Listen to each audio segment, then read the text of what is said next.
When we had last left the Nameless One, well, they finally joined up with the priest, disciple, the wizard lord guy of Eoskar, and went out to do some Eoskarian stuff, and that meant that they got mazed by the Lady of Pain. But due to an incredible stroke of luck, they were very quickly able to escape the Lady of Pain's super maze, and found themselves back outside where they had a little bit of a heart-to-heart with none other than Mort. And they learned a bit of their sort of origin together as friends from the first time they met. Mort was inside of, well, maybe not the first time they met, but at least in this form. Mort was inside of a big old pillar of a whole bunch of spooky heads, and the Nameless One pulled him right out. But why was Mort there to begin with? Who could say?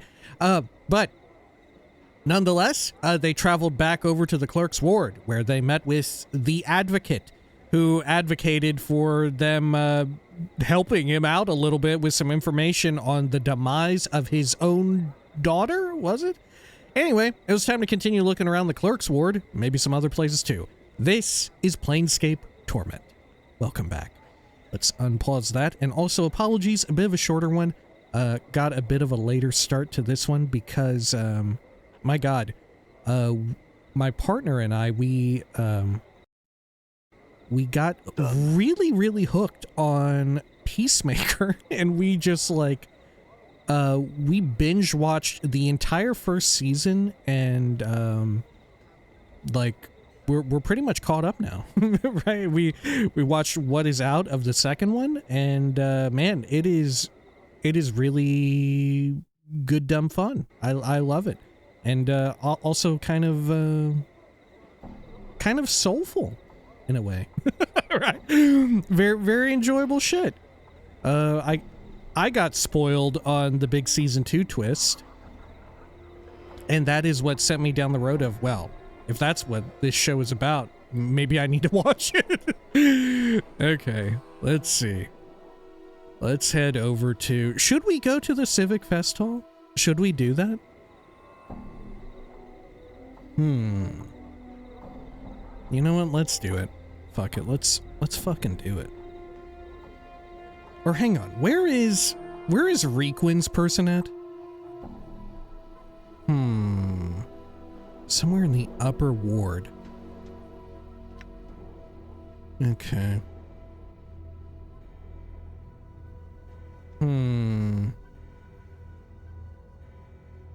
Could find him in the Civic Fest Hall. Yeah, all roads are leading to the Civic Fest Hall at present. But maybe that's why we shouldn't go there yet, right? Because also main story quest seems to lead us there too. Yeah, so we'll hold off just a bit. Art and Curio Galleria, the Apothecary. You can't determine what this odd device is. Okay. What are they saying here? Yes, let us drop this nonsense. The one on the left is quite good, no? Good, good. I hate to see our friendship come to this. Thou art correct indeed. You would not know acting were to bite you upon the arse. Though perhaps our friendship twould be a bit more stable. Looks suspicious, eh? Were it not for thy temper? Temper? Well, what mean thy by that, or whatever? Come now, surely thou must admit that thy temper is a bit well. To that, good Derek, I say fie, and fie once more. Unprovoked that was, wholly undeserved. What hath riled thou so? Nonsense, an attack that was. Though now thou dost seek... Oh shit, it's going quick. A fool thou art, angered over nothing. Fool? I? Foolish only for suffering thy miserable company? That is all then. Draw thy blade. I shall, so that thou... Oh, shit. Oh. Thou dost strike like a sickly child. And thou like a gutless fop. Wait, why do we fight? Yes, let us stop this nonsense. Okay, it's looping. Can I interrupt them? This young actor seems far too involved with giving his performance to pause and speak with you. You notice that near his feet is a felt cap containing a small sum of copper. Occasionally, a passerby will drop a coin or 3 into the cap. Drop a coin into the cap. Steal the coins in the hat when no one's looking. Leave. I'll drop a coin in. Your coin lands in the cap with a soft clink. The actor, without stopping his performance, gives you a quick nod of thanks. Okay, I will leave. He can be really awful and steal it. Okay. Cafe patron? Do you have anything to say about the performance? This finely attired woman is relaxing here, enjoying the outside air while sipping at a beverage purchased from the nearby cafe. Greetings. Her eyes widen slightly as she takes your appearance in. She smiles uneasily. Greetings to... Suddenly her eyes alight on Mort. Oh, what a cute little mimmer! Isn't he? He likes to have the top of his skull scratched. I wouldn't touch him. He bites. Yes, I had some questions. Something troubling about my appearance? No, farewell. Isn't he? He likes to have the top of his skull scratched. Truly, she remains smiling, but looks suspicious. Surely that you jest, sir. 'Tis only a mimmer. What do you mean? Don't they all enjoy that? No, I speak the truth. Go ahead. Never mind him. I had some questions. What do you mean? Don't they all enjoy that? She shakes her head. No, none that I've seen. They're merely objects, aren't... Mort interrupts her. Well, you see, Chief, it's all about differences in the quality of your mimmer. Some, like me, are more enchanted than others, that's all. More, self-aware is the term. Huh. I see. The woman shrugs. That could certainly be. I had some questions. She nods. Please ask. Oh gosh, I guess I'll start from the top. What is this place? She looks at you as if you were joking, and realizing you're not, gives you an embarrassed laugh. 'Tis the clerk's ward you are in, sir. What can you tell me about the ward? Well, the vast majority of the ward, where my duties keep me the most, is filled with record halls and administrative buildings. Not here, though. What makes this section different? I think we heard this. Yeah. Okay, yeah, we heard this from the other cafe patron. Okay. Right, the one, or the bar patron or whatever over here, where Namel was. Oh, fuck. Look at this. Look at this fucking asshole. Okay.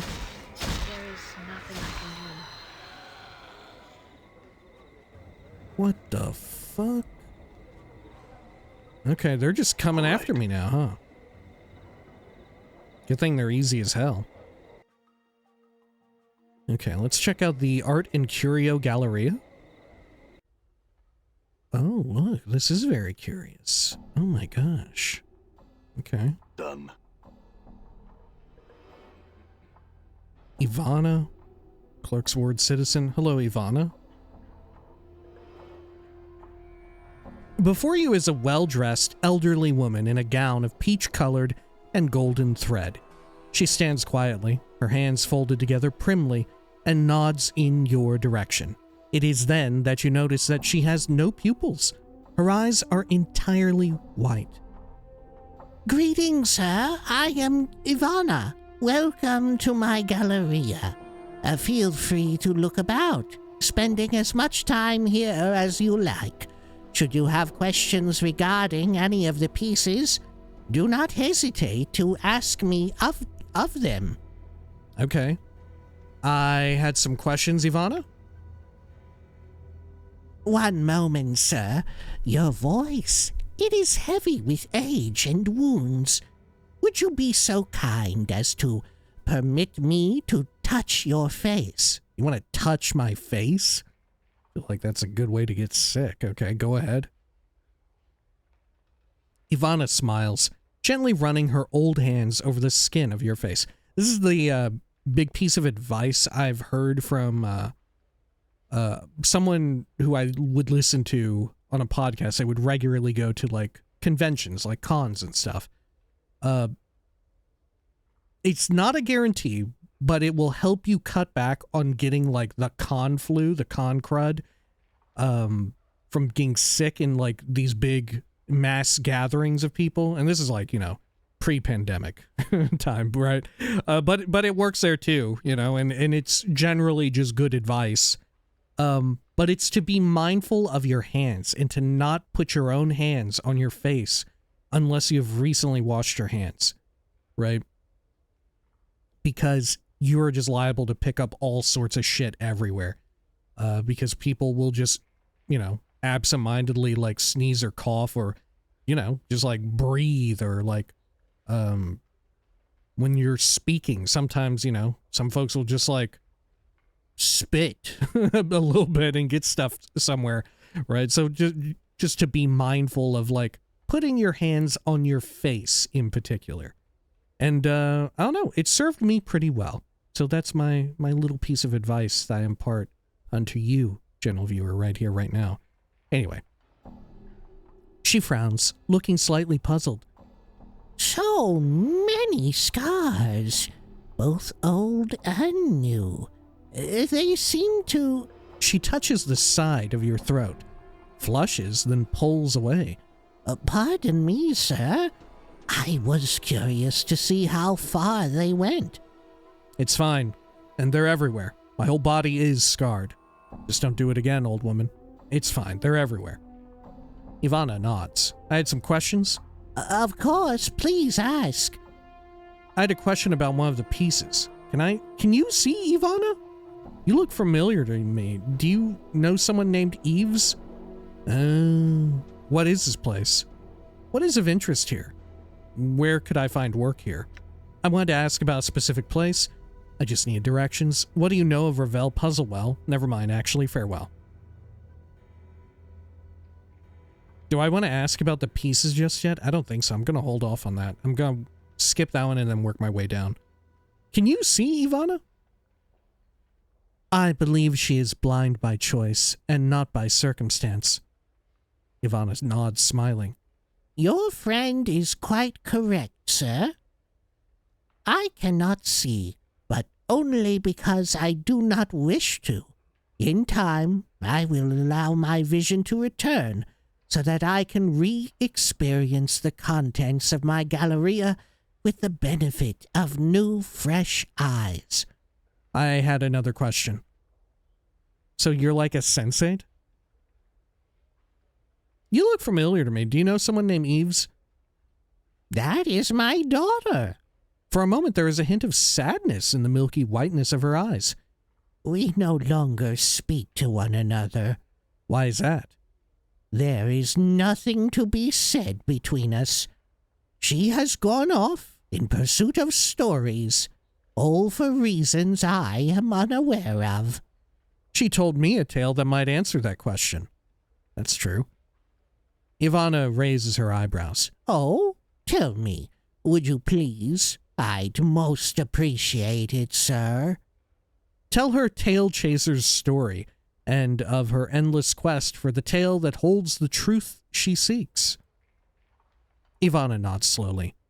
I had no idea. I will see her now. I thank you, good sir, for bringing me this news of my only daughter. As she speaks, color slowly bleeds into her pale irises, until her eyes are a brilliant shade of green. Your eyes? Can you see now, Ivana? She nods, smiling. Okay, well, I'm gonna keep you here a little bit longer because I have another question. Did I already ask her what is this place? I don't think so. Yeah. Okay, what is this place? Why, it's my Galleria of the Plains. She smiles and gestures around her. These pieces have been brought from far and wide. Some I sell, some I keep. All I display at one time or another. Please enjoy them. And again, should you have questions regarding any of the pieces, do not hesitate to ask me of them. Okay, I had another question. What is of interest here? I'm afraid that I do not go far from beyond the Galleria, and cannot help you with this matter. You might try and ask someone else. And another question? Where could I find work here? Okay, same as before. What do you know of Ravel Puzzlewell? She is a night hag, one of the eldest Grey Sisters of the Wastes. Oh, there's a bunch, okay. Who came to Sigil many centuries ago to pursue arcane experiments. It was believed that these experiments were against the lady's will, and that Ravel was thus banished from Sigil, imprisoned within one of the lady's mazes on the ethereal, where her body rests to this very day. Go on. Ravel was said to have been a master of riddles and puzzles, but it was believed that one riddle, one question in particular, was said to have plagued the ancient night hag. What can change the nature of a man? Go on. She issued a challenge to any who were interested. She promised to instruct any who came to her in her craft, if they could only answer the question to her satisfaction. If they could not, they consented to be her next meal. Many died coveting Ravel's teachings, and it is believed that until her final hours in Sigil, Ravel never discovered the answer to her question. Go on. Ravel's crime was believed to be some means of trying to shatter the cage, trying to crack open Sigil itself for some unknown reason. Ivana sighs.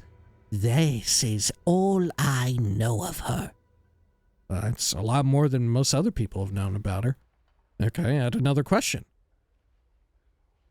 I wanted to ask about a specific place. Okay, ask someone else. Another question. How about directions? Same. Okay. Never mind, farewell. I'll be back when I can actually ask you about these Galleria exhibits. Painting. This painting shows what looks to be an infinitely long stream of bilious green gas stretching off into darkness. The horizon of a blasted, rocky plain can be seen in the lower right-hand corner of the painting. One is given the impression that the head of the green cloud is rearing to strike down upon it. The placard reads, Hazazoth at the consumption of Gar. Okay. How about this one? It looks like it's a printer. This painting, an abstract work of greens and purples, writhes and ripples as it's watched. Closer examination reveals that the actual painted image is changing, rather than the canvas itself. A placard states, "Moment's glance from the walls of Mak Kama." I'll touch it. This one I can touch for some reason. You place your hand upon the painting. As you had suspected, it is not that the canvas is physically moving, but that the painted image itself is changing. Normally you get in big trouble for doing that. Anna, were you raised in the hive? Mind your own business, succubus. I have nothing to say to you. Very well then. Oh man. I love that they talk to each other. There's fucking newer games where, you have party members and, they don't ever talk to each other, you know? And it is always such a disappointment because I always feel like if you have multiple party members, I want them to bounce off of each other. You know, I want that. Okay. Animated chain. An animated bloody iron chain, coiling and uncoiling upon itself. The chain itself seems to bend and weave like the spine of a snake. A small placard reads, "A Kaiden's animate chain from Jangling Hyder?" God, I almost thought it said Jangling Hitler. Alright, I will touch the chain. The chain is slightly warm to the touch, as if it were alive. You notice that various barbs, tiny hooks, needles, and other small sharp bits are welded along the chain's length. Okay. Is this a museum where I'm allowed to touch things, or am I just breaking the rules all the fucking time? About this painting. A painting of tall black cliffs against a blood-red sky. There looks to be figures hiding amongst the crags of the cliffs, but whenever you squint at the painting to try and make them out, the images fade into nothing. A placard reads, "Outland Raiders." Okay, sure. Over here, they must be going to Black Temple, you know what I'm saying? Outland Raiders, you know? Okay. A massive horn of beaten lead, wound with brazen chains. This is a battle horn. The horn is horribly mangled, as if some tremendous force had crushed it. Jagged blades protrude along its length, almost as if it were meant to be used as club by some gigantic creature, as well as a battle horn. A placard mounted beneath the horn reads, "Cleansing Horn of Acheron. Put your head against the wall and try and blow the horn." What the fuck am I doing? Am I actually allowed to do this? Alright, fuck it, I'm gonna do it. Try as you might, you can get no sound to issue from the massive horn. Your lips come away from the mouthpiece, tasting of blood, smoke, and metal. Am I allowed to be doing this? This seems fucking buck wild. Okay. How about this painting? A set of 4 paintings which portray an empty beach in the dead of night. The air in the painting smells faintly of brine, and the painted sea seems to ebb and flow across the darkened shore. A placard reads, "Karasuthran Shoreline." I'll sniff it. The surface of the painting smells strongly of sea air. I'll touch it. You place your hand on the painting, not knowing quite what to expect, but it is merely the texture of painted canvas that you feel beneath your fingertips. Leave. I guess I'm allowed to because this is like in conjunction with the sensates, right? Thus, why wouldn't they want more sensation? Can I talk to this sensate? "I'm sorry, sir, but I'm here to look at the artwork, not to converse with strangers. Now, if you'll be so kind as to excuse me, farewell." Maybe I can talk to Ivana about it? Ivana smiles and motions you towards her. Greetings again. Do you have questions regarding one of the pieces? Yes, I do. Oh, which one? One of the paintings?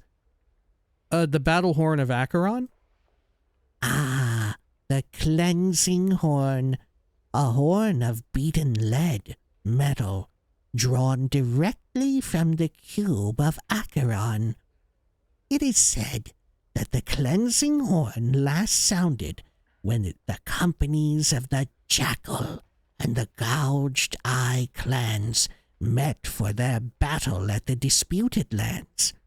Legends tell us that this horn's power was used near the battle's end to draw the floating cubes together, crushing the routing company of the Jackal before it could escape. Cubes? Acheron? What are you talking about? Acheron is a plane of harshly enforced order, where conformity is more important than good. It is composed of gigantic metallic cubes which float through an endless void. Many cubes are large enough that cities or entire kingdoms have been built upon their faces.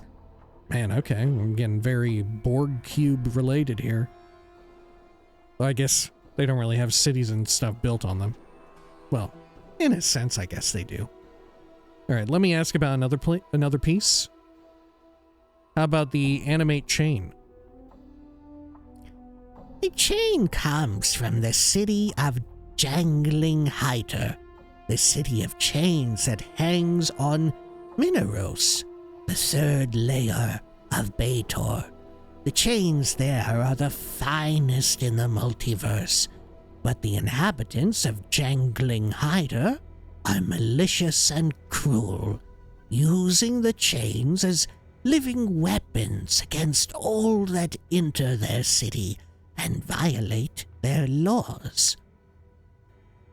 Chitons move about the city of chains as spiders upon webs, adorned in chains woven tightly around their bodies. Chitons possess a power known as the Gift of Chains, which allows them to manipulate chains with their mind. What a weirdly specific power. It is believed that my Galleria's chain was animated during a battle in which the chiton controlling it was slain with a cursed hammer, its life essence then passing into the chain itself. About a question about another piece? Maybe one of the paintings? About the shoreline. That's the one up there. The Karasuthran shoreline. Karasuthra is a layer of the Beastlands, which is perpetually shrouded in night, filled with all manner of animals that stalk their prey in the darkness. A painter who had fallen in love with a cat lord and followed her to her homeland gave the paintings to me. Never did he reveal to me the secrets of their construction. Okay, you know what? I'm not going to be able to keep track of all these, so I'm just going to farewell right now, and we'll interact with the rest of them. Okay. How about this one? This one looking like I'm about to Mario 64 or go to Dry Desert. The surface of this painting, a wild collage of vivid colors, ripples constantly, as if it were the surface of a pond during a light rain. A placard reads, oh yeah, maybe this is more so the Hazy Maze, whatever it is. Hazy Maze Ways? I forget what it's called. A placard reads, Wave Motion Study number 7. I'm gonna touch it. You place your palm against the canvas. You cannot feel the ripples themselves, though a cool, tingling sensation passes through your hand at first contact. How about this statue? The statue looks like it is about to make some angry proclamation. The sculptor has captured the essence of fury magnificently. The chiseled tension lines around the neck and forehead alone must have taken many long months to get correct. Man, we have such an appreciation for sculpture. Fine cracks run over the entire statue, and there is a plaque attached to its base. I'll read the plaque. The plaque reads, the statue is believed to be the final fate of Syrian sorcerer Gangroigahaiden, attacked by a conclave of rival sorcerers at the height of his dream madness. He was imprisoned with a spell that turned his flesh into stone. Gangroigahaiden is said to have been frozen with a final awful curse still upon his lips, a curse so terrible that it was never meant to be spoken by the lips of a living man. Is this the name of one of Gary Gygax's characters or something like that? Is that why it's such a peculiar name? I remember someone telling me, like, maybe it was in a Baldur's Gate about something like that. Maybe. Examine the statue. Okay, examine the cracks. You carefully examine the cracks that run, like a network of fine black veins, along the statue's surface. At one point, near its inner arm, is a section where an entire splinter of stone looks ready to come off. This is a guy, though.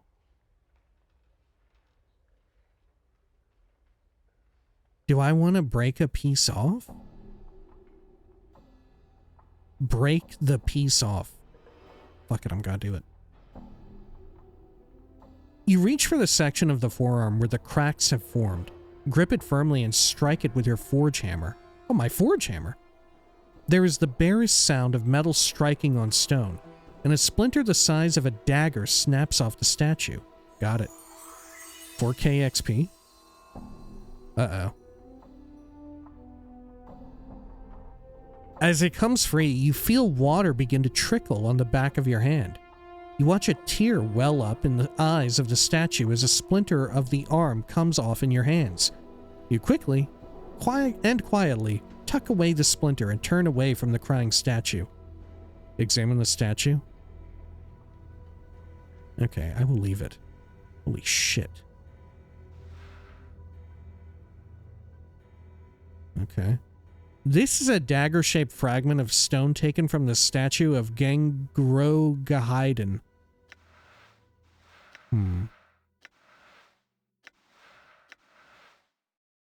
Who would be best at IDing? Fuck, maybe me.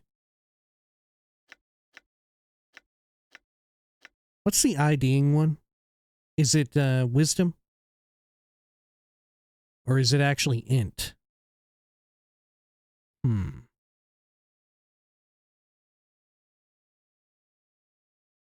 Shit, I don't remember.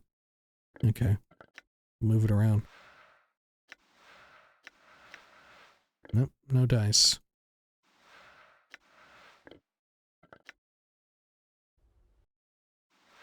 I'm going to use a Charm of Infinite Recall. Why not? Mad Splinter. Okay. 2 to 5 piercing, enchanted +1, poisons target, fragile, breakable. Thaco 1, speed 2, weight 1. Proficiency is edge, not usable by priests. This is a dagger-shaped fragment of stone taken from the statue of Gengrogahaiden. It bears a powerful enchantment. Each time someone is stabbed by the splinter, they have a chance of being cursed. It is most likely that the fell curse trapped upon Gengrogahaiden's lips has soaked into the very stone of his petrified form, and poisons those the splinter stabs with his malicious magic. Okay. Not usable by priests.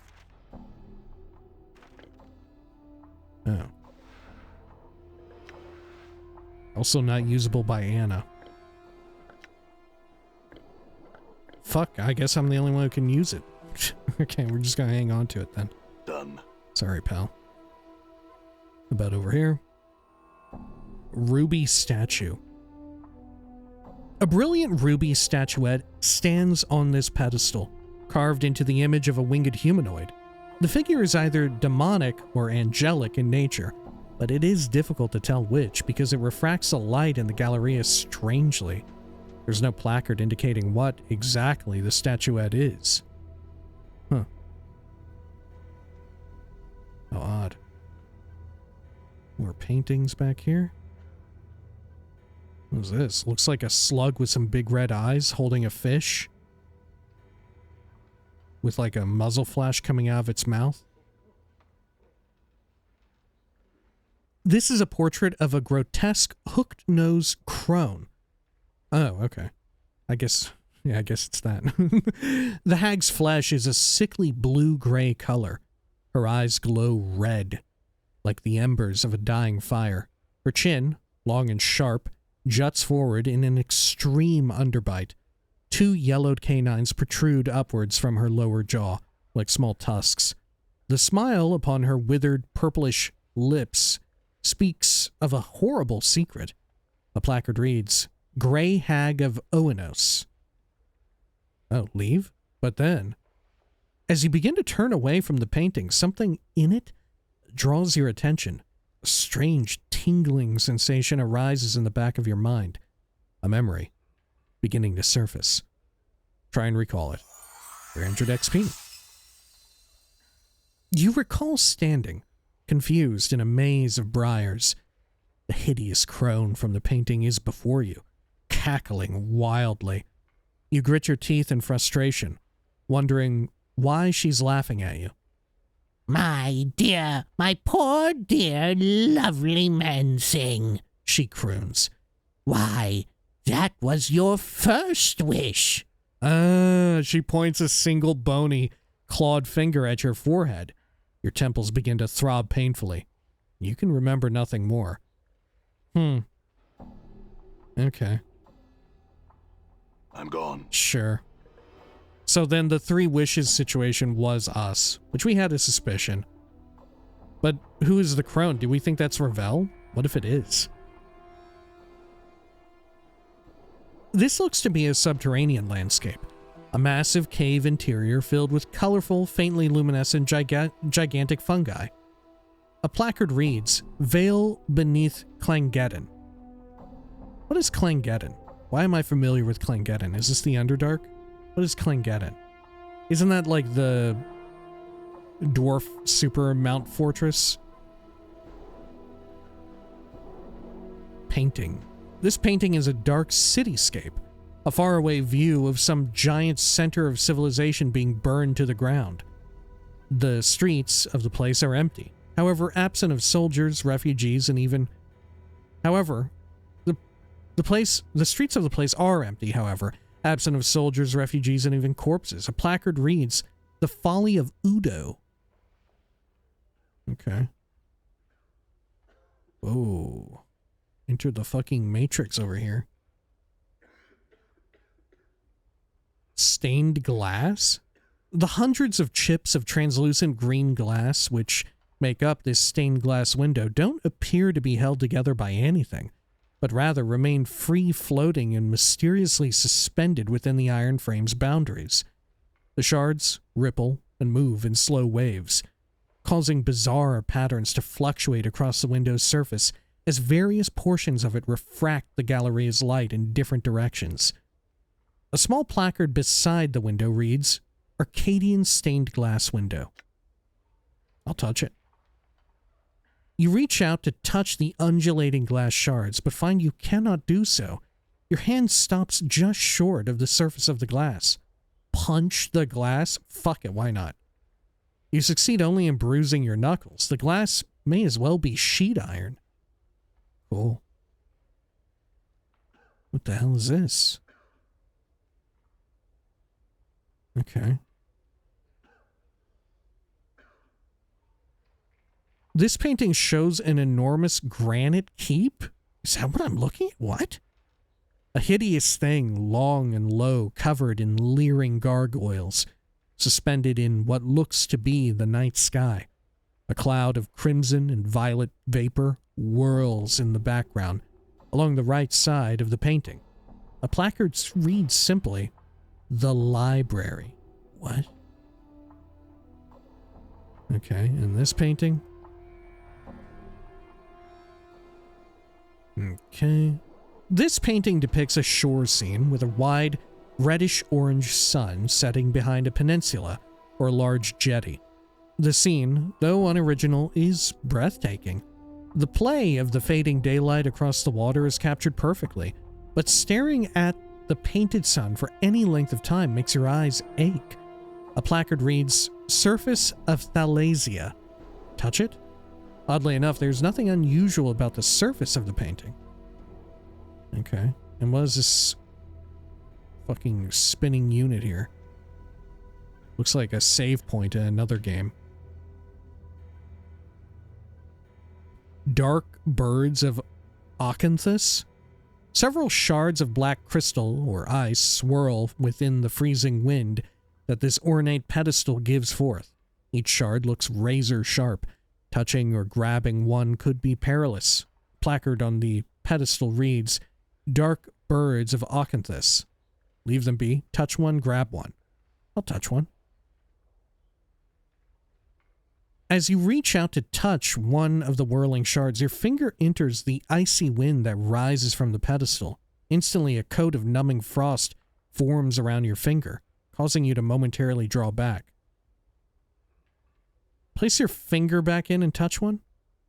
You thrust your finger into the frigid, numbing wind. Unbeknownst to you, your forefinger freezes solid.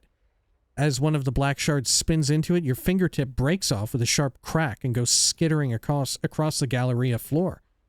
The icy dark birds remain in their whirling orbit as you wait for your fingertip to grow back. Leave. Hope no one saw any of that. I lost 1 HP, I think. Can I do it again? Can I just fully reach in? I'm gone.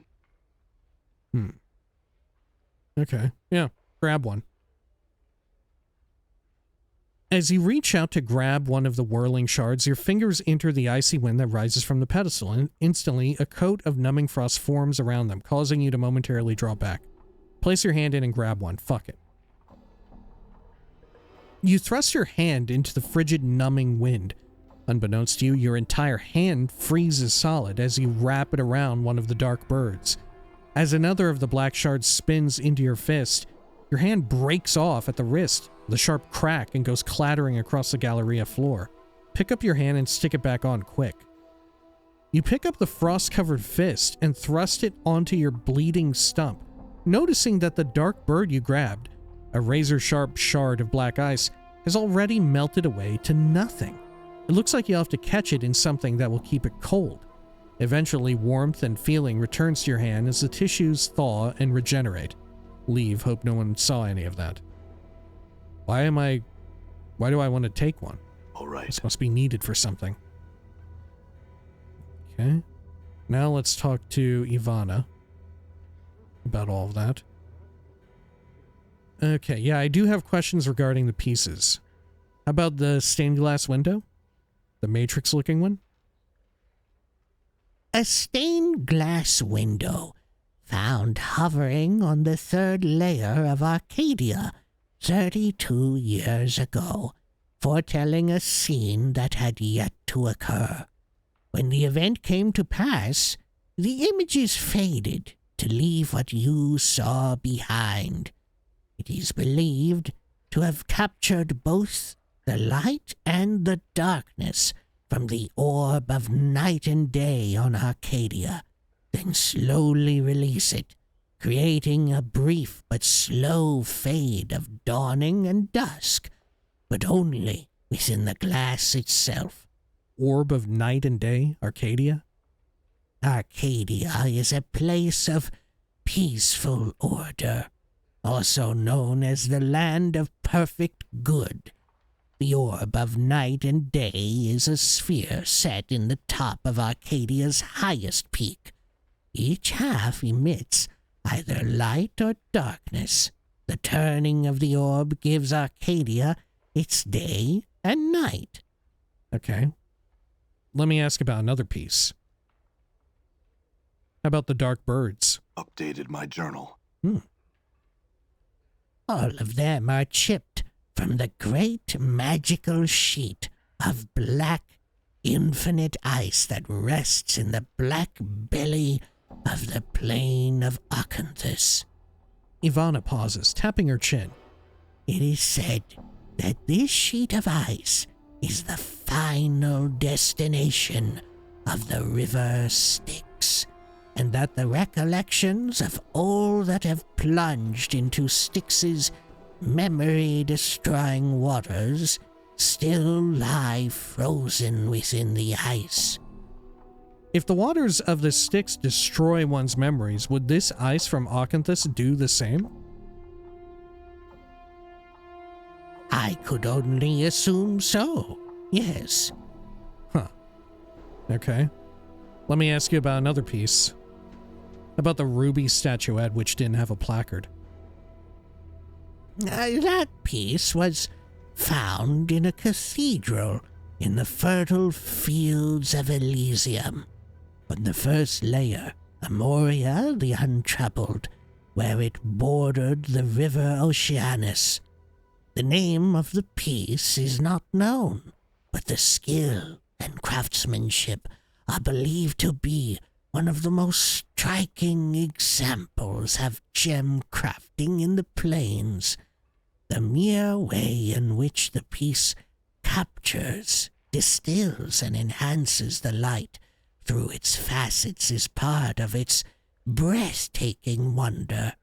It seems to bring to light the most possible ideological connection between the most evil and the purest beings in the multiverse. Fascinating. Okay, yeah, fair enough. Let me ask about another piece. The statue of the Screaming Man. The statue is believed to be the final fate of the Ethersirian sorcerer Gengrogahiden, attacked by a conclave of rival sorcerers at the height of his dream madness. He was imprisoned with a spell that turned his flesh into stone.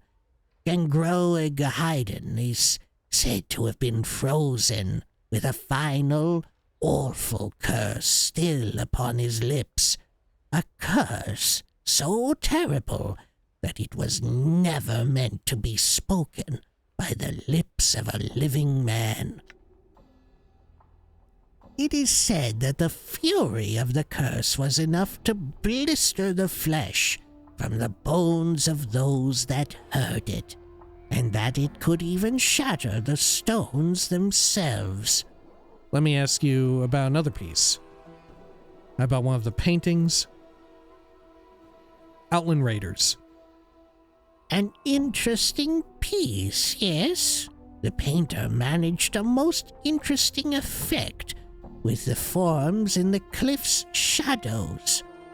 The woman who brought me this piece told me she found it in an abandoned camp on the Outlands.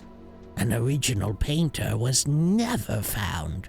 Presumably, they were slain by the same raiders whose image they captured in the painting.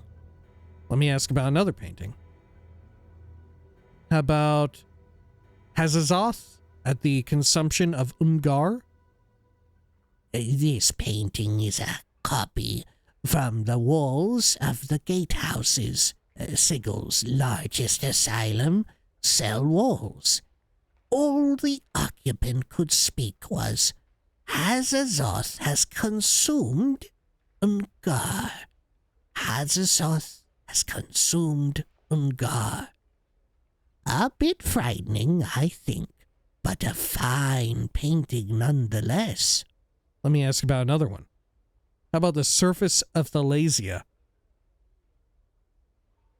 Thalasia is the sea in which the river Oceanus, which winds through most all of the plain of Elysium, begins and ends. The piece was painted by one of the many islands' inhabitants. Okay, another painting. How about the library? I know very little about this piece. It simply arrived on the doorstep of my galleria one day, swathed in black cloth and labeled "From the Citadel." One knowledgeable patron hypothesized that it might be some great sorcerer's fortress, suspended within a demiplane of their own creation. Okay, another painting. How about the Folly of Udo? This painting illustrates one of the legends of the prime world Goa. Udo was a wizard king of such skill and power that he set to casting a spell that would turn himself into a power, and the people of his great nation into divine servants. With the spell's completion, lightning crashed down around Udo's palace, setting it ablaze, and before the thunder had died away, the city was empty. Not a living thing to be found. Over 70,000 people vanished without a trace in a heartbeat. No one knows the fate of Udo or his people. Okay, another painting. I feel like a lot of these are unrelated to what we're doing. Maybe it's just like greater D&D. Like a lot of, hey, we know D&D, right? Maybe that's what a lot of this is. Hey, we know some of the various settings that maybe you play around with. How about the Veil Beneath Clangeddon? Bullbog Stonenose sold this painting to me. It is of a field beneath Mount Clangeddon, the home of the dwarf Einherjar, spirits of the upper planes who serve as guardians or warriors in the plane of Arcadia. Okay, another painting. How about the Grey Hag of Oenos? This is said to be a portrait of Ravel Puzzlewell, very likely the most evil hag ever to have terrorized the Grey Waste and beyond. What do you know of Ravel? Okay, we know about that. I had another question. Let's see. A question about one of the pieces. How about one of the paintings? And then wave motion study number 7. A young man whose name I do not know sold me this piece. It was one of several he had, but the others already had owners, or so he said. I would like to possess the entire collection, but alas, it oft seems some things are not meant to be. Another painting. Moment's glance from the walls of Mok Kama. The Mok-Kama is a Githzerai fortress which floats in the plane of limbo. The Moment's glance was painted by the Chaos Scholar, D or Die, who remembers everything she sees with perfect clarity when she is not stricken with madness. How often is she stricken with madness, though? Okay. I guess Moment's glance. Another painting? I think that's all of them. Yeah, actually, never mind. Farewell. How much damage did I take from my whole hand breaking off? I feel like quite a bit. Right. The floor there almost looks like a art installation itself. Okay, let's head on out over here. The Curiosity Shop, the Apothecary. Let's go check out the Curiosity Shop. Performance Artist. Okay. Whoa, Clerk's Ward Thugs. I didn't think there would be such a thing. Okay. Standish, and don't forget to dust those, Standish. Yes, Mistress Vrishchika? Okay. Done. What all are these? A set of unusual forge tools. Though their handles look to be made of carved bone, they are heavier than iron. Shelves full of mugs, plates, books, decanters, candle holders, and other bric-a-brac. Most are of strange metals or minerals, and many of the books appear to be bound in flesh. An empty book holder, holding a set of invisible books. 3 orbs which resemble nothing so much as large colored pearls. They tremble slightly at your touch and give off a faint warmth. Pondering orbs. Several very large teeth. A dozen smaller ones lie stacked on a shelf above them. Shelves full of, other bric-a-brac. A massive battle standard. It looks to be made of some scaled creature's hide. Its sight steers up faint memories. You may not have seen this particular one before, but others like it, perhaps. Shelves with bric-a-brac. These swords are beautiful, worked with delicate engravings and inscriptions. They're merely decorative, however, unsuitable for use in combat. More bric-a-brac. Okay. Let's talk to Standish, since they're the nearest.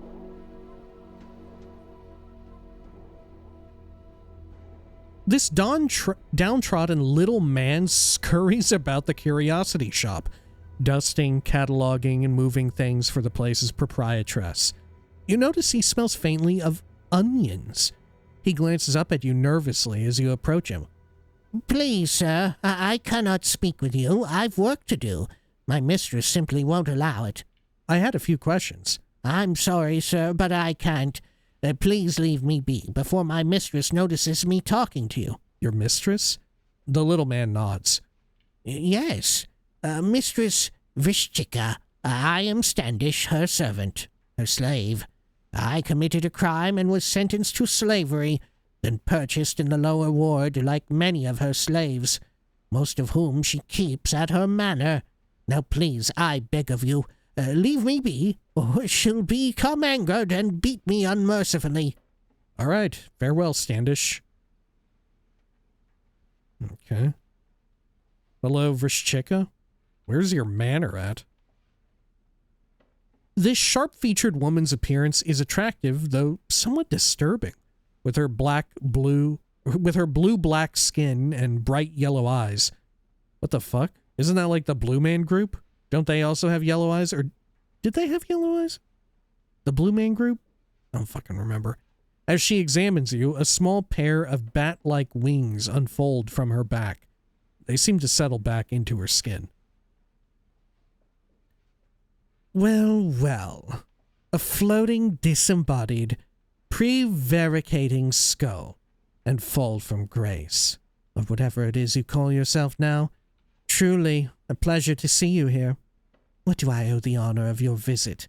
I thought you rarely trafficked among our kind anymore. She glances at you for a moment with the same faint sneer.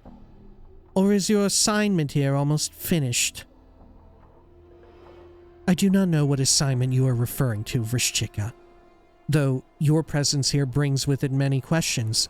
Last I had heard you were a standard bearer for the Company of the Vulture. How did you come to Sigil? She replies curtly, firing a question back like an arrow.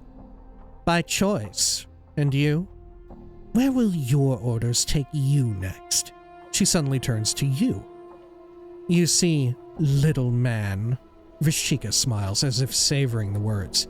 The best temptress is one that can make you buy into the illusion of being both promiscuous yet virtuous at the same time. A prostitute priestess, as it were. Mistress Grace is among the greatest. She turns to fall from grace. Are you not? You would not think that a score thousand years of slavery had left their scars, no? Fall from Grace speaks with a coldness you have never heard before. The air becomes ice as she dissects Vrishchika with her gaze. That is enough. Very well.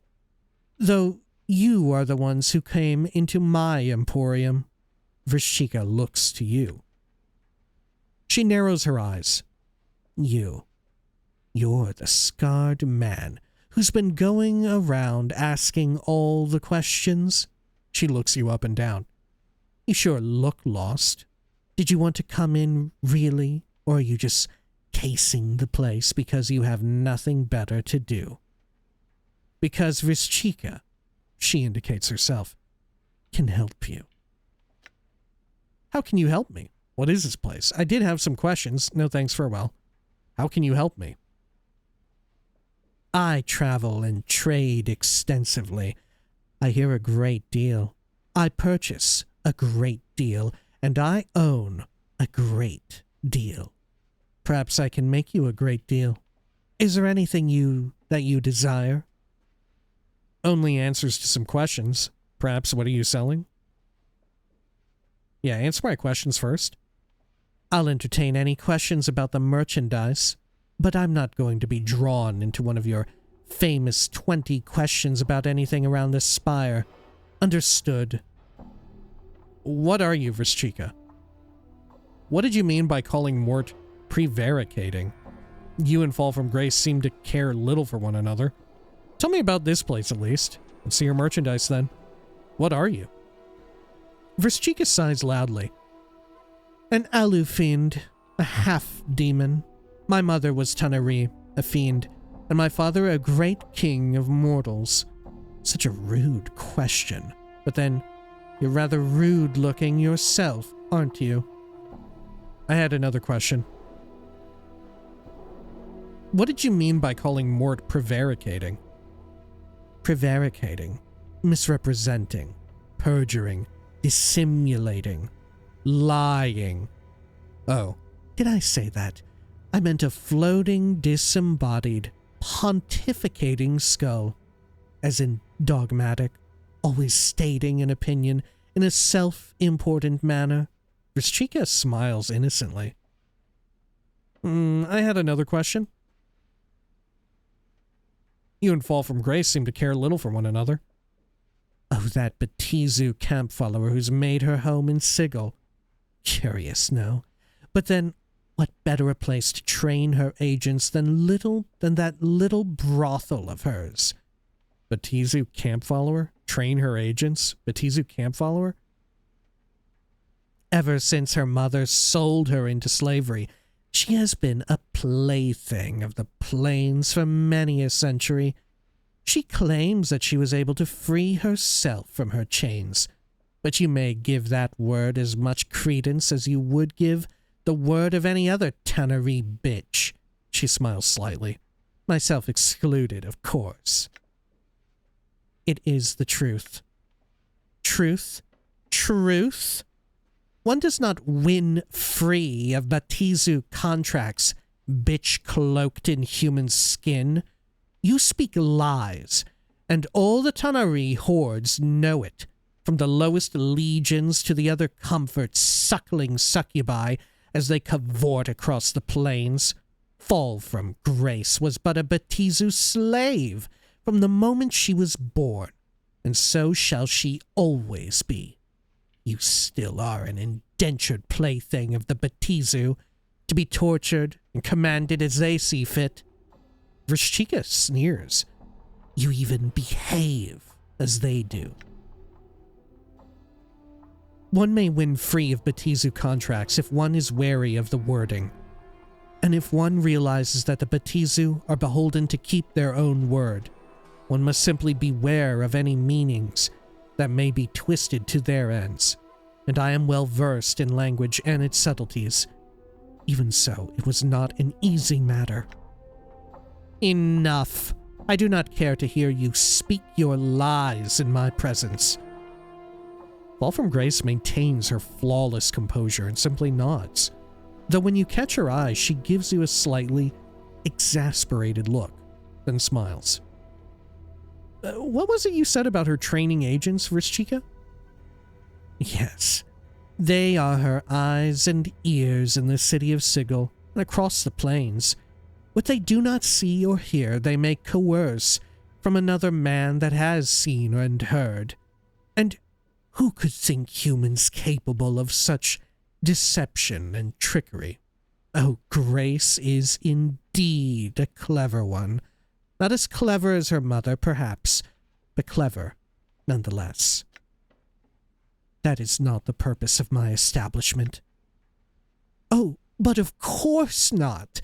Did I dare suggest such a thing? But perhaps you should let the man judge for himself. Vrishchika turns to you, eyes blazing. Do you not wonder, little man? Does the method of reason and curiosity ever enter your mind as to this matter? Does not the arrangement at the brothel seem strange to you? Vrishchika goes on before you can answer. Occam's razor can leave a scar, but it can remove the deeper ailments so often caused by poison of liars and imaginers. And now, here she is, traveling with you. Most curious. Why would someone, a proprietress of such an establishment leave it for any reason? And for a man she barely knows. Questions, questions. The answers may be painful indeed. He is well aware of why I agreed to travel with him, Vrishchika, when he asked me to do so. Oh, I'm certain he did ask. What man could resist? Vrishchika sneers and looks away in disgust. I had another question? Tell me about this place at least. I actually don't know. Tell me about this place. Unless it was the really simple, straightforward, like, for her to experience more of the world. But now I feel like that can't be it. What you see within this shop is the result of much trading and traveling across the plains. She makes a sweeping gesture of the shop. Weapons, charms, and other specialty items are for sale here as well. Everything that is rare and oh so exquisite fills this emporium. Your needs, I sate them. Let's see what you got. Would you care to examine the weapons and the charms, or some of my more exotic acquisitions? Let's look at the weapons and charms for now. Hammer of Comminution? 1 to 6 acid, 4 to 14 crushing, +1 enchanted, 2 thaco, 10 speed, 10 weight. Holy shit, it's slow as fuck. Research reveals that this is a formidable weapon indeed, far superior to a normal sledgehammer. This warhammer, also called the Hammer of Comminution, delivers a devastating strike that not only inflicts crushing damage, but also fractures any surface it contacts, whether bone, metal, or wood, inflicting extra damage. And if the victim survives, it also softens him up for the next attack. The Hammer of Comminution was used extensively by Enote, or Enate, a Doomguard priest, in 14 EU. A philosopher who was prone to violent mood swings while debating theology, he was known to espouse the virtues of the hammer as a means of furthering the decay of dead matter. Whether or not he struck with the hammer was dead, whether or not what he struck with the hammer was dead or alive before the blow is open to debate. Tear of Sale Rude. Oh. Oh yeah, we've gotten one of these. Only usable by lawful good characters. I don't think any of us are lawful good. It gives you permanent +1 con though. Thrice Blind Charm. Invokes blindness. We've read about that.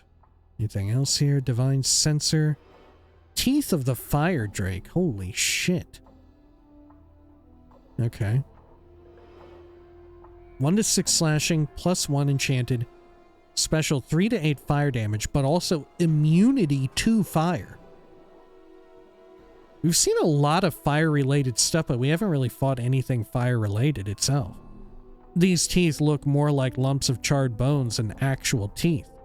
Although their origin is unknown, it can be deduced that they were taken from some fire-breathing creature. Using the teeth grants the wearer certain benefits normally possessed by such creatures. Angleless Eye? We've had this before. I have it installed, I think. Magnifying Lens? Magnifying Lens. Special. +10 to lore. -2 to damage. Thaco. -2 to missile weapons. Weight 0. Usable only by Modrons. There's a Modron follower? This snap-on lens is good for examining things up close, but makes for a poor sighting scope. Lens of Inherent Viciousness. +2 to damage, +2 to missile weapons. This is like the more combat-ready one. This snap-on magnifying lens somehow seems inherently vicious to you.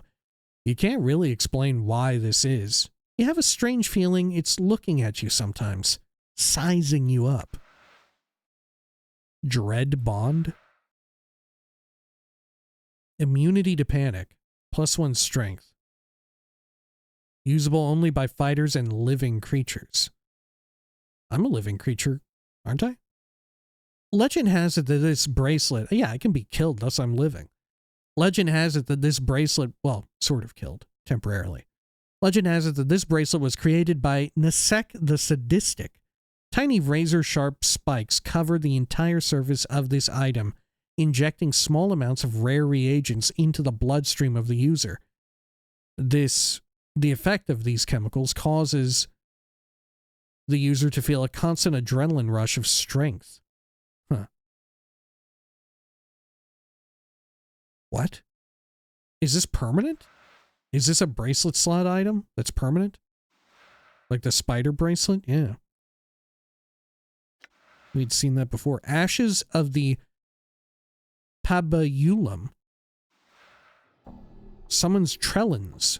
Not usable by mages, usable only by me. Nameless One. These ashes are all that remains of a school of illusionists called the Pabulum.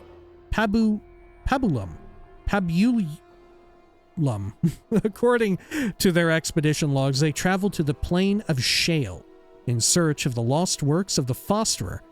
Oh, isn't that the next item I was about to read about? A powerful sorcerer who once ruled an empire where the plane of Shale now lies. The naive illusionists were successful, and they stumbled across one of his works, a hive of vicious creatures called the Trellins. The remains of the mages were found days later by 2 Barrior scouts and were burned over a pyre as a symbol of their folly. To unlock the power of these ashes, one only needs to stir them with the index finger of the left hand, then sprinkle a pinch of the ashes into the air in a circular pattern. The smell of the remains of these dead mages is said to cause a Trellin to appear to serve the user. No one knows where the Trellins originated from, but they seem to combine the worst characteristics of demons and insects. They seem to bear an insane hatred for mages, but the reason for this is unknown. So if you really gotta kill a mage real bad, this is what you want. So, Heart of the Fosterer. Minor artifact? What the hell does that mean? Special summons the Somian. Usable only by evil and neutral characters.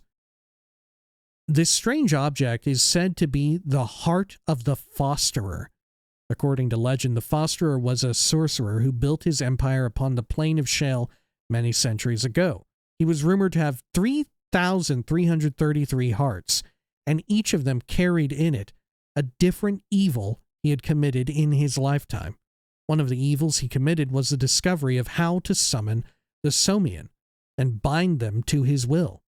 It is said that the Fosterer was carried away by these beasts after he invoked them against some ancient foe, leaving only his hearts behind. According to planar scholars, the Somian are fiendish horses, said to have been born from the blood of the last of the Nightmare Lords. They're not so much flesh and blood as an abstract given substance. They come to anyone who seeks revenge and bind themselves to them. You don't think that's what's following me around, right? Nah, this is something else. They were born from a great treachery at the Gloom Meet, the time when fiends gather to speak to the others of their kind. The nightmares ride the skies to gather the fiends to this meeting, acting as messengers. While the fiends saw the nightmares are helpful, convenient allies, they had grown tired of bartering with the last of the Nightmare Lords for his consent to use them. So the fiends called a Gloom Meet, only for the purpose of killing. They lured the Nightmare Lord there to kill him, and when he arrived, the fiends set upon him. He beseeched the other nightmares for aid, but they only watched, their eyes aflame as their lord was attacked. The fiends tried to put him in the dead book.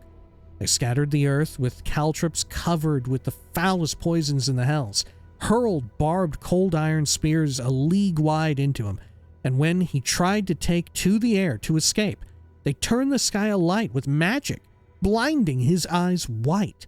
They struck him with everything in their hateful arsenal, but no matter what they struck him with, he was too proud to die.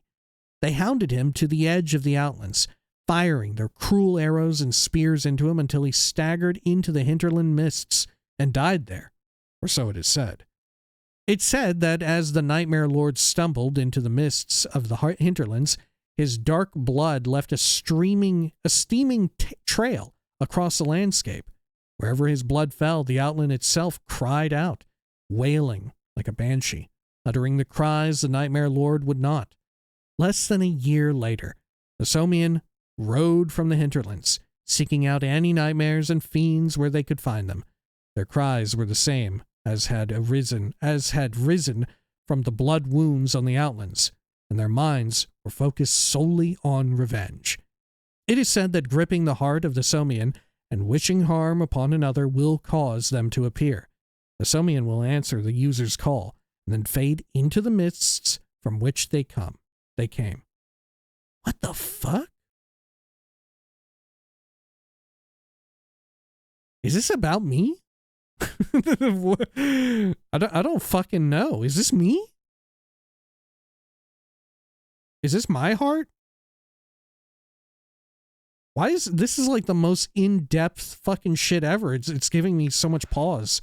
And parts of it sound kind of familiar. What the fuck? Okay. Hey, Vrishchika. Vrishchika gives a quick half bow. Welcome back. Here to buy something? Yeah, I am. I want to see the exotic items. Vrishchika smiles as you look at the various shelves in the middle of the shop. If you see nothing you like here, there are more items towards the front and the back of the store as well. Okay. Examine the fiend's tongue. You examine what appears to be a tongue floating in a jar of brine. Vrishchika frowns at it. This is a fiend's tongue. A Cornugon's, I think, but who really knows? It's said that placed into the mouth of any living thing, it will give the ability of speech, even if there was none before. I'm selling this oddity for only 66 coppers, should you want it. I'll take it. Actually, let me see the other things again. Okay, how about the Gorgon Salve? You examine a bottle labeled as Gorgon Salve. Vrishchika holds it up for you. I traded for this with some sword-slinging prime worlder. Perseus, I think, was his name. Smeared onto the surface of any being turned to stone, it will revert them to flesh. Only 100 copper commons. A bargain, considering how handy it might come in should you ever find a friend of yours transmuted to rock. Uh-oh. Well, I can definitely use this on someone, but they may not do too well. I'll take it. Yes, Vrishchika purrs. A wise choice. The copper you pour into her hand seems to disappear the moment it touches her palm. She hands you the item. Please, enjoy your newest acquisition. I'd like to look at the exotic items again. Okay, how about the metallic cube figurine? You see a small metal replica of a cube-like creature with huge eyes on one of its faces. The toy has 2 legs, 2 arms, 2 folding wings, and at least 18 points of articulation. This is like a Modron, no? Vrishchika smiles as you pick it up. A collector's item, perhaps, or a piece of artwork, who knows? But I like it. If you do buy it, ask around. Someone might know more about it than I. You can have it for only 1,500 copper coins. Fuck me. Maybe this is how we get the other follower? Actually, let me see the other things again. Monster jug. Yeah, Vrishchika, let me see your monster jugs. What the fuck? You examine a plain-looking jug. Despite its common appearance, you feel reluctant to touch the thing, as if it might bite you. Vrishchika watches you, chuckling, and then shrugs. It's a jug. It's got some art of some monster trapped in it. That's why your hair's prickling up like that. If you'd like it, it's only 123 copper. Let me see the other things. How about the front of the store? Oh my god, there's so much shit here. You look at the various shelves towards the front of Vrishchika's shop.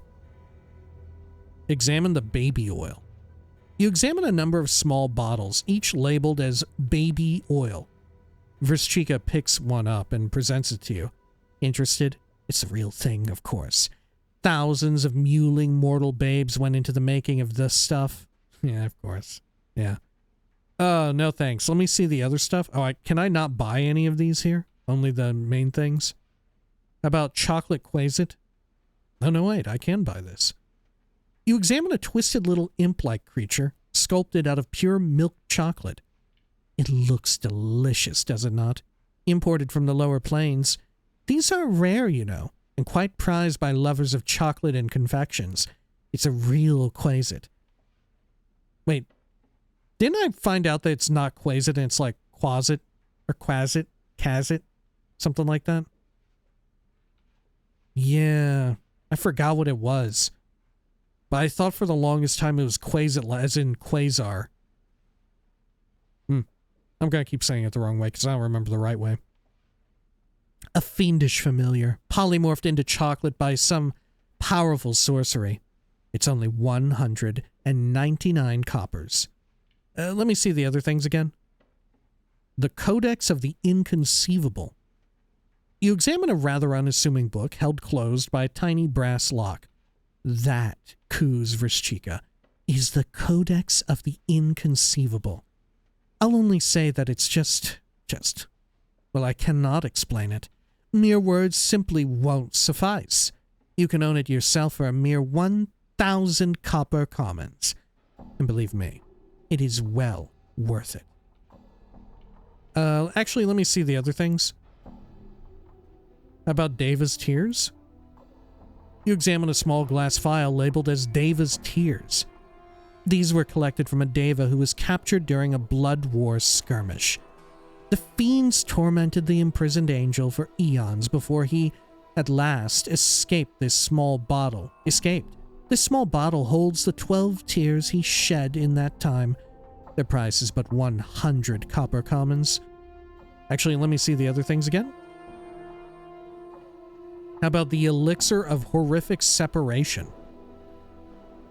You examine a bottle labeled as Elixir of Horrific Separation. Vrishchika presents it to you. This stuff was compounded by a scholar who'd found she possessed a darker half, a side of her which took control at times and bade her do awful things. This potion was to have split the darker half away from her, creating two separate beings. Mercy killers, however, found that and executed her for a string of depraved murders before she could use it. I charge you only 200 copper commons for the elixir. What the fuck do you think it would do to me? Okay. Let me see the other things again. Maybe some of these are just fake. You know, maybe some of these are just like a lot of wash. Okay, how about the back of the store? You look at the various shelves toward the back of Vrishka's shop. About the stained lens? Ooh. You examine a stained ground glass lens the width of your hand, held in brushed steel ring. A small geared protrusion coming off the ring makes it look as if the lens should attach to some sort of clockwork machine, and it smells faintly of horrible perfume. Vrishchika holds it up to you. I've no idea what this really is, but it radiates fairly powerful magic. An old soldier named Gysis brought it up to me from a lower plane battlefield. He'd murdered his own men in order to escape his tour of duty there, and brought me a number of interesting items he'd collected over the course of the campaign. I've kept it mostly as a conversation piece, though you may have it for 149 copper coins if you'd like. Maybe this is also tied to the Modron. Some of the other things? Yevra's ring? You examine a ring in a small padded case. Vrishchika holds it up so that you can see it more closely. This is Yevra's ring of almost invisibility. It makes its wearer invisible. Well, almost. I will part with it for the meager sum of 349 copper commons. Maybe some other things? Is it like the blur effect? Like a constant effect of blur? Okay, how about the rune-covered Ailstein? or stein. You examine a large pewter ale stein covered in strange runes. Vrishchika holds it up to you to see more closely. An ale mug of unusual manufacture, which keeps its contents, usually beer of course, icy cold, whatever the surrounding temperature. 299 copper commons, and you'll enjoy the frostiest ale you've ever had outside the paraplane of ice. Hey, I've seen one of these before. Okay. Let me see the other things. The tattered rag doll. The years have not been kind to this tiny rag doll. It is coming apart at the seams, and it looks like its threads are unraveling. But it obviously intended to be a replica of the Lady of Pain. But the button eyes and its plush softness don't strike much fear into your heart. Vrishchika holds it up for you. This was found in a well-trapped strongbox sunk deep beneath the surface of Sigil. It was part of a small hoard of treasure and forbidden magical texts, though I don't know what it's for. If you like it, it's only 99 copper coins. Huh. Weird. Okay. I almost feel like this is another one that we should consider getting. Alongside the Modron stuff. It's extremely cheap. Yeah, I'm gonna get this one now. It's like the cheapest item. I'll take it. Okay, yes, a wise choice. Okay, farewell. Good. Lady of Pain Ragdoll. Gorgon Salve. A small bottle labeled as Gorgon Salve. Smeared onto the surface of any being turned to stone, it will revert them to flesh. I mean, we have to bring that one person back. They may be severely fucked up, though. Okay. Or we could bring it to the Gorgon that we've met. Oh, I can't ID it. The years haven't been kind to this tiny ragdoll. It's coming apart at the seams, and it looks like its threads are unraveling. It looks like some strange robed woman with a halo of spikes on her head. No, I have to trade. I can trade with you to ID it. Let's see. Weapons and charms.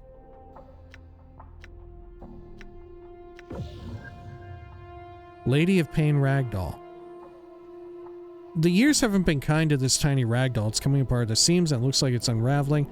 It is obviously intended to be a replica of the Lady of Pain, but the button eyes and its plush softness don't strike much fear into your heart. Maybe when the Lady of Pain becomes like an interactable NPC? Which I assume will happen, but maybe it won't. Part of me feels like I should sell some of these other things off. You know? Like some of these consumables I'm just not using. Definitely sell those off. Right, like dirty rat charms. I feel like I should sell all of those and make some major big time money. Even the healing items at this point. Now that we, especially now that we have someone who can heal. Ooh, that's something to think about. Should I sell these off? Would I rather have the money in these other more rare items or the consumables? I feel like I would rather have the rare items and stuff, even if they're kind of useless. Or even go back to like the tailor, for instance, and buy some armor upgrades. But even then, maybe I don't give a shit. Right, because combat hasn't been, like, enough of an issue. Ooh. Something to think about. Alright, well, nonetheless, we'll call it here for now. When next we return, maybe we'll go back to that statue. The statue guy. And, we'll bring him back and see as he writhes in some measure of pain. Right? Ooh, sorry, statue guy. Probably should have come to this place first. Anyway. Until next time, please take care of each other.